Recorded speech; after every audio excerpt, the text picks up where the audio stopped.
मैंने एक गरीब घर में जन्म लिया था। मेरी मम्मी एक बड़े बंगले में नौकरी करती थी। मेरे पापा दुनिया में नहीं थे। मेरे पापा को मरे हुए 2 साल बीत चुके थे, इसलिए मेरी मम्मी और मैं अकेले ही रहते थे। पहले जब मैं छोटी थी, मेरी मम्मी मुझे पड़ोसन के घर छोड़कर चली जाती थी। मैं पड़ोसन मौसी की बेटी के साथ खेलती रहती थी। लेकिन जब मैं 14 साल की हो गई, तो मेरी माँ मुझे भी अपने साथ काम पर ले जाती। मैं पहले भी कभी-कभी मम्मी के साथ बंगले में चली जाती थी, लेकिन काम नहीं करती थी। लेकिन आज जहाँ मेरी मम्मी मुझे लेकर गई थी, वह बंगला कोई और ही था। मैंने माँ से पूछा तो वह कहने लगी कि यहाँ के मालिक अच्छे पैसे दे रहे हैं। मम्मी मुझे अंदर ले गई। मालिक सामने आंगन में बैठे थे। मेरी माँ को देखकर उस आदमी के चेहरे पर एक अजीब सी मुस्कुराहट आ गई। मेरी मम्मी ने उस आदमी से मेरा पहचान करवाया। उस आदमी ने अजीब नज़रों से मुझे सर से पैरों तक बड़े गौर से देखा। मुझे उसका ऐसा देखना अच्छा नहीं लगा था। मम्मी ने कहा कि आज के बाद से मेरी बेटी भी काम पर आया करेगी। वह कहने लगे, ये तो तुमने बहुत अच्छा किया। फिर मेरी मम्मी ने मुझे झाड़ू पकड़ाया और कहने लगी, तुम पूरे बंगले को झाड़ू पोछा लगाओ, इसके बाद किचन साफ कर देना, फिर मैं तुम्हें दूसरा काम बताती हूँ।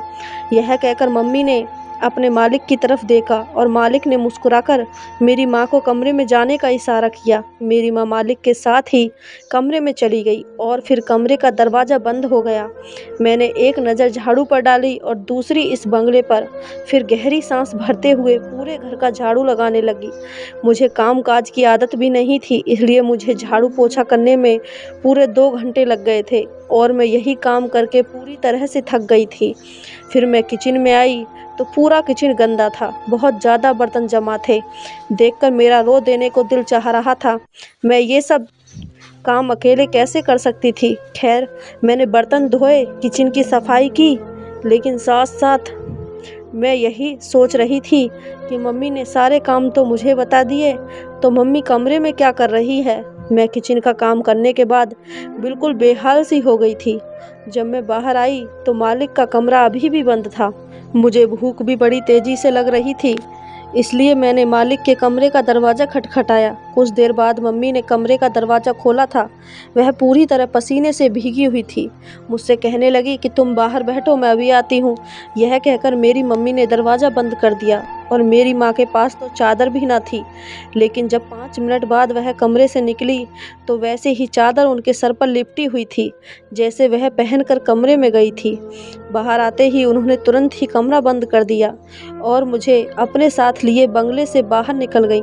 मम्मी की आंखें सूजी हुई थीं, जैसे कमरे से रोकर आई हों।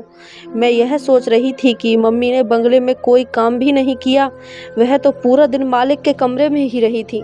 सारा काम तो मैंने ही किया था, लेकिन मेरी माँ को देखकर यही लग रहा था कि जैसे वह बहुत थकी हों, न जाने ऐसा क्या काम किया होगा। मेरी माँ घर जाकर सबसे पहले अपने कमरे में चली गई और दरवाज़ा भी बंद कर लिया। मुझे बड़ी ज़ोर से भूख लग रही थी और खाने को कुछ भी नहीं था। आधे घंटे बाद मेरी माँ अपने कमरे से बाहर आई। मैंने उनसे कहा कि मुझे बहुत ज़्यादा भूख लगी है। वह कहने लगी कि तुम जाकर पड़ोस से सब्ज़ी ले आओ, मैं तुम्हारे लिए रोटी बना देती हूँ। मैं पड़ोसन से सब्ज़ी लेकर आ गई और इतनी देर में मम्मी मेरे लिए रोटी बना चुकी थी। रात को मम्मी ने पालक पनीर बनाया, जो मुझे बहुत ज़्यादा पसंद था और मैंने खूब अच्छे से खाया। मेरी माँ ने मेरे लिए सुबह के लिए भी पनीर रख लिया। कहने लगी, कल लाकर कुछ बनाना नहीं पड़ेगा, मैं काम पर जाने से पहले ही रोटियां बनाकर रख दूंगी। मैंने कहा, मम्मी मैं कल तुम्हारे साथ काम पर नहीं जाऊंगी, बहुत बड़ा घर है, मैं वहाँ काम नहीं कर सकती। मेरी माँ कहने लगी कि अब तुम बड़ी हो गई हो, इसलिए अभी से काम की आदत डालो। महंगाई दिन पर दिन बढ़ती जा रही है, ऐसे में मैं अकेली घर का खर्चा नहीं उठा सकती। मम्मी की मजबूरी सुनकर मैं चुप हो गई थी, लेकिन अब तो रोज का यही काम था। मम्मी अपने मालिक के साथ कमरे में अंदर चली जाती और मैं सारा काम करती। मुझे वहाँ पर गुस्सा भी आने लगा था और हैरानी इस बात पर होती थी कि मम्मी जब कमरे से बाहर आती तो पसीने से भीगी होती, इसकी आंखें रेड होती और थकी थकी सी होती। एक बार मैंने माँ से कह दिया कि मम्मी आप तो कोई काम भी नहीं करती, देखने में ऐसी थकी हुई लगती हो जैसे सारे घर का काम तुमने ही किया हो। वह कहने लगी कि मैं मैं कौन सा आराम करती हूँ, मेरा काम तो। यह कहकर वह चुप सी हो गई। फिर एक लंबी सांस भरकर बोली, गरीबी एक बहुत बड़ी मुसीबत है, जिस घर को लग जाए उसे बर्बाद कर देती है। मैं यही सोचती कि पता नहीं मम्मी इतनी मुश्किल मुश्किल बातें कहाँ से सीखी है। मेरी माँ बहुत खूबसूरत थी, लेकिन मम्मी वह हर चीज़ मुझे खिलाती जिसकी मैं कहा करती थी। हम लोग इस महंगाई के दौर में मलाई कोफ्ता खाते थे। जब मैं मम्मी से पूछती, माँ तुम क्यों इतनी महंगी महंगी सब्जियाँ खरीद रही हो, तो वह कहने लगती, तुम भी तो मेरे साथ इतना मेहनत करके कमाने लगी हो, तुम्हें अच्छा खाना पीने की ज़रूरत है। मम्मी कभी भी खुद अच्छा खाना नहीं खाती थी, मुझे पेट भरकर खाना खिलाती और खुद बचा हुआ खाना खाती। कभी कभी मैं सोचती थी, कैसी महंगाई है जो मेरी माँ के लिए तो है, लेकिन मेरे लिए नहीं है। मेरी माँ की खूबसूरती अब फीकी पड़ने लगी थी। एक दिन जो कुछ मेरी आंखों ने देखा, मुझे अपनी आंखों पर यकीन करना मुश्किल था। मेरी माँ अक्सर अपने कमरे की अलमारी लॉक रखती थी। मुझे भी मना करती कि मैं अलमारी को हाथ न मत लगाना, लेकिन आज वो बहुत जल्दी से में थी। मैं बड़ी हो रही थी, इसलिए मम्मी मुझसे कहने लगी कि तुम अब चादर ओढ़कर जाया करो। मैं मम्मी की अलमारी से अपने लिए चादर निकालने लगी तो वहाँ कपड़ों के नीचे से मैं एक ऐसी चीज़ देखी कि मेरा दिल ही धड़कना भूल गया। मेरी माँ मुझे बाहर पुकार रही थी। मैंने चादर ली और कमरे से बाहर आ गई। मम्मी आज फिर से उस मालिक के कमरे में थी। मेरा आज काम करने का बिल्कुल भी दिल नहीं कर रहा था। मैंने सोचा कि आखिर ये मालिक मेरी माँ को रोज़ अपने कमरे में क्यों ले जाता है और 3-4 घंटे मेरी माँ से क्या काम करवाता है। मैंने आज इस घर की सफाई दिल से नहीं की थी। थोड़े थोड़े ही सारे काम किए और मालिक के दरवाजे के पास जाकर खड़ी हो गई और मैंने दाएं बाएं देखा कि शायद मुझे कोई खिड़की नज़र आ जाए जिसमें मैं अंदर झांक सकूं कि मम्मी ऐसा भी क्या काम करती है कि इतनी थकी हुई होती है। इसलिए वहाँ कुछ ना था। फिर मेरी नज़र दरवाजे के हॉल पर पड़ी। मैंने उस हॉल में से झांका, लेकिन कमरे की बत्ती बंद थी, बस नाइट बल्ब जल रहा था।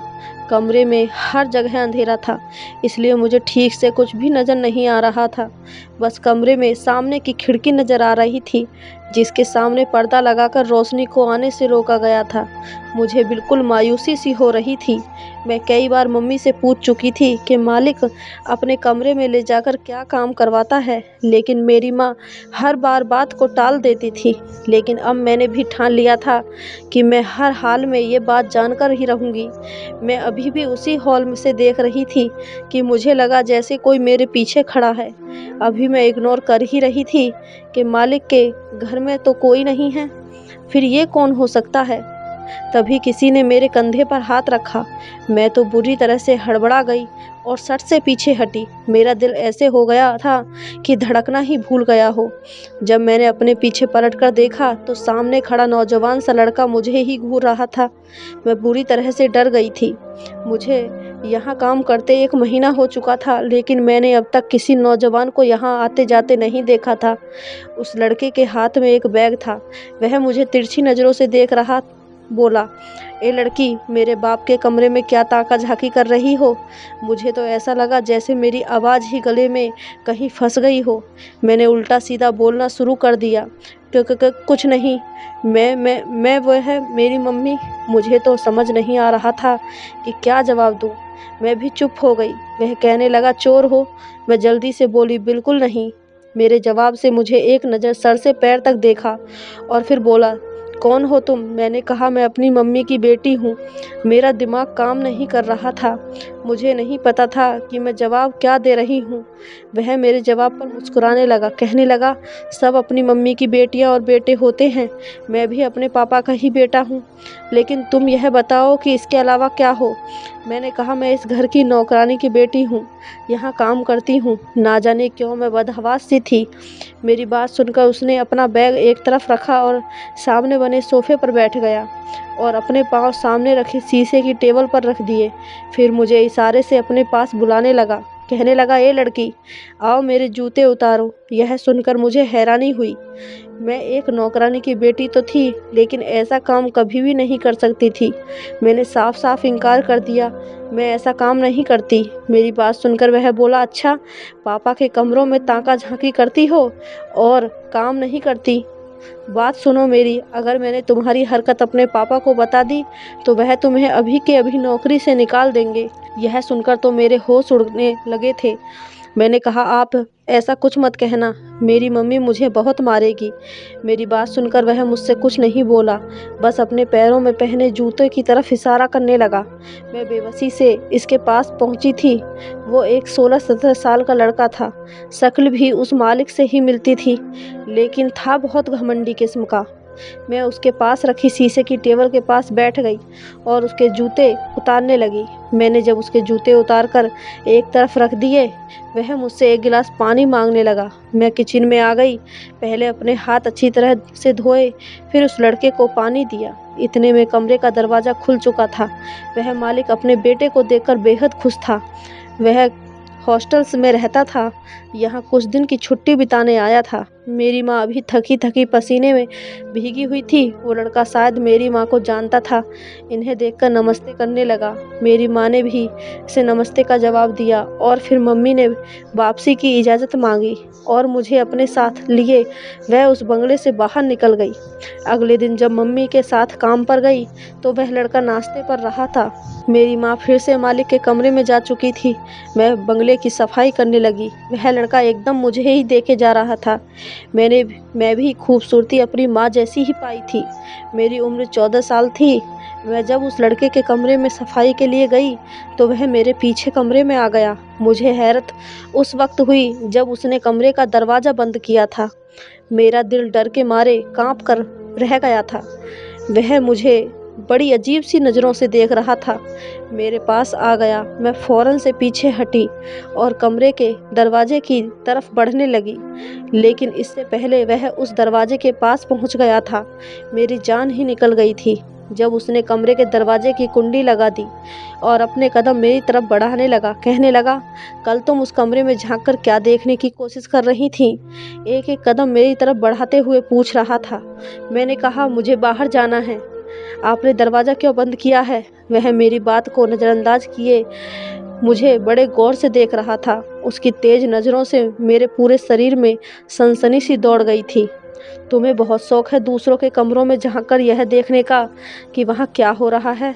और वह हंसने लगा। कहने लगा, मैं तुम्हें बताऊं कि बंद कमरे के पीछे क्या होता है?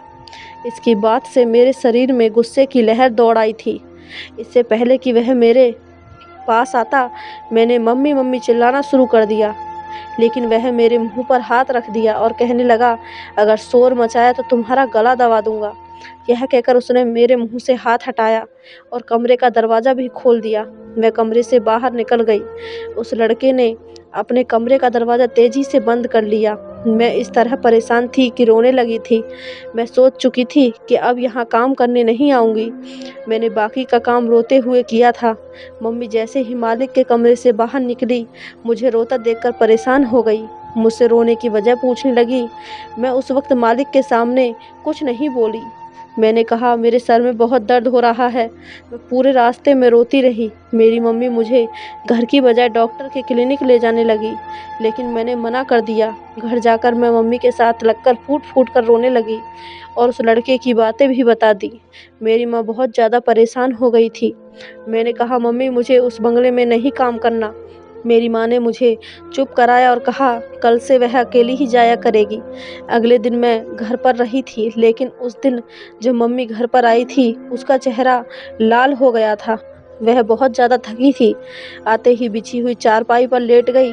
जब मैंने मम्मी को छूकर देखा तो वह बुखार से तड़प रही थी। मैंने जल्दी से मम्मी को पानी पिलाया, खाना खिलाया, घर पर रखी बुखार की दवा भी दी। रात भर मैं मम्मी का सर दबाती रही। उसे अभी भी तेज बुखार था। वह नींद में ही भी हाय हाय कर रही थी। मेरे पास रिश्ते के नाम पर सिर्फ एक मम्मी ही तो थी। अगर उसे भी कुछ हो जाता तो मैं कैसे जी सकती थी। सुबह तक मम्मी का बुखार तो काफ़ी कम हो गया था, लेकिन थकावट बहुत ज़्यादा थी। इसके बावजूद वह मालिक के घर जाने को तैयार थी। मैंने माँ से कहा कि वह आज छुट्टी कर ले, लेकिन वह कहने लगी कि छुट्टी नहीं कर सकती वरना नौकरी छूट जाएगी। मैंने कहा, तो ठीक है, आज मैं अकेली काम पर चली जाती हूँ। मेरी बात सुनकर मम्मी की रंगत उड़ गई थी। कहने लगी, नहीं, मैं तुम्हें अकेले कभी नहीं भेज सकती। इस बार मम्मी के साथ मैं भी उस बंगले में चली गई, लेकिन मेरी माँ की तबीयत ठीक न थी। वहाँ पहुँचकर वह बिल्कुल बेहाल सी हो चुकी थी। मैंने उनसे कहा कि वह एक जगह बैठ जाएं, मैं सारे काम खुद कर लूँगी। वह ज़मीन के एक कोने में बैठ गई। उस मालिक का बेटा आज मुझे कहीं भी नज़र नहीं आया था, शायद वापस हॉस्टल जा चुका था। मैंने पूरे घर की सफाई की। मम्मी एक कोने में बेहाल सी लेटी थी। जब सारे काम खत्म हो गए तो वह मालिक कहने लगे कि तुम्हारी माँ तो बहुत बीमार है, इसके हिस्से का काम कौन करेगा। यह सुनकर मुझे उस मालिक पर गुस्सा आने लगा, अफसोस भी होने लगा। मैंने कहा मेरी माँ बीमार है। वह कहने लगा मैं कुछ नहीं जानता, मुझे अपना काम पूरा करवाना है, तुम्हारी माँ से नहीं होता तो तुम करो। मैंने हामी भर ली। राज तो मुझे भी जानना था कि वह मालिक घंटों मेरी माँ से क्या काम करवाता है, जो मेरी माँ की अलमारी में हजारों के कई नोट पड़े रहते हैं। लेकिन जैसे ही मैं मालिक के कमरे में जाने लगी, मेरी माँ मुझ पर चिल्लाने लगी, कहने लगी कि तुम अंदर नहीं जाओगी। शायद मेरी मम्मी पास में ही थी, इसलिए मेरी और मालिक के बीच की बातें सुन ली थी, इसलिए इतने तेज बुखार में भी बोल पड़ी थी। बहुत मुश्किल से वह उठी और मुझे लेकर बाहर आ गई। शाम को मैं अपनी मम्मी को डॉक्टर के पास लेकर गई। अगले दिन मेरी माँ गहरी नींद में सो रही थी। मैं चुपके से घर से बाहर निकल गई। अब तो मैं सोच में पड़ गई थी कि मुझे भी मालूम हो कि बंद दरवाजे के पीछे का क्या राज है। मैं इस बार अकेली बंगले में चली गई थी। वह मालिक मुझे अकेला देखकर मेरी माँ के बारे में पूछने लगा। मैंने कहा उनकी तबीयत ठीक नहीं है। पहले तो उस मालिक ने मुझसे सारे घर के काम करवाया और फिर उसके बाद कहने लगा कि मैं वह काम करूं जो मेरी माँ करती थी। वह मुझे उसके डबल पैसे देगा जितना मेरी माँ को देता था। मैं उसकी बात मान गई। उस वक्त मुझे पैसा नहीं चाहिए था, बस ये जानने की दिलचस्पी थी कि वह मेरी माँ से क्या काम करवाते हैं कि जब कमरे में से बाहर आती है तो थकी थकी होती है। मैं जब उस मालिक के कमरे में गई, पूरे कमरे में अंधेरा छाया हुआ था। उस मालिक ने एक नाइट बल्ब ऑन किया और खुद वॉशरूम में चला गया। मैं धड़कते दिल के साथ उस कमरे के बेड पर बैठ गई। कुछ देर बाद जब वह मालिक वॉशरूम से बाहर आए तो उसने रात का कपड़ा पहन रखा था। मुझे देखकर हैरत हुई। जब उस मालिक ने कमरे की कुंडी लगाई तो मेरे होश ही उड़ गए थे। मैं समझ नहीं पा रही थी कि वह मुझसे क्या काम करवाना चाहता है। मैं खड़ी हो गई, लेकिन इतनी देर में वो मेरे पास पहुंच गया था। फिर उसने मेरे हाथ में नीम के तेल की शीशी पकड़ा दी। कहने लगा कि वह मेरा मसाज करो, और बिना रुके मुझे उसका मसाज करना था। वह एक मोटा सा आदमी था और उसके शरीर में खुजली की शिकायत रहती थी। वह हर रोज़ मेरी माँ से 3-4 घंटे लगातार मालिश करवाता था। वह कहने लगा मैं तुम्हारी माँ को अपनी बहन मानता हूँ और मैं इस बीमारी के बारे में किसी और को नहीं बता सकता। मेरी माँ थकान से बेहाल सी हो जाती थी और कभी कभी थकान से रोने लगती कि गरीबी भी इंसान को किस कदर थका कर रख देती है। लगातार 2 घंटे इस आदमी की मसाज करने के बाद मैं आज खुद पसीने से भीग चुकी थी। उस आदमी ने अपने पर्स से मुझे 2000 रुपये निकाल कर दिए। कहने लगा यह बीमारी मेरी बहुत बड़ी मजबूरी बन गई है। इस नीम में कुछ खास जड़ी बूटियां हैं। इसकी मालिश के बाद ही मैं कुछ ठीक महसूस करता हूँ, वरना खुजली से मेरी चीखें निकल जाती हैं। फिर कहने लगे मुझे तुम्हारी माँ ने बताया था कि मेरे बेटे ने तुम्हारे साथ बदतमीजी की थी। मैंने उसे इस बात पर बहुत डांटा था और तुमसे भी माफ़ी मांगता हूँ। आगे वह तुम्हें कुछ नहीं कहेगा। मैंने उसे कोई जवाब नहीं दिया और कमरे का दरवाज़ा खोलकर बाहर निकल आई। मुझे मेरी माँ के बारे में हर सवाल का जवाब मिल चुका था। मैं जितना भी अपनी माँ की इज्जत करती उतनी ही कम थी मेरे लिए। वह एक महान औरत थी। ना जाने मैंने क्यों उनकी शराफत को शक की नज़र से देखा था। हर बंद दरवाजे के पीछे सिर्फ पाप नहीं होते, यह बात अब मुझे अच्छी तरह से समझ में आ गई थी। आपको मेरी कहानी कैसी लगी कमेंट बॉक्स में ज़रूर बताएं, और कहानी अच्छी लगी हो तो चैनल को सब्सक्राइब, वीडियो को एक लाइक ज़रूर करें। धन्यवाद दोस्तों।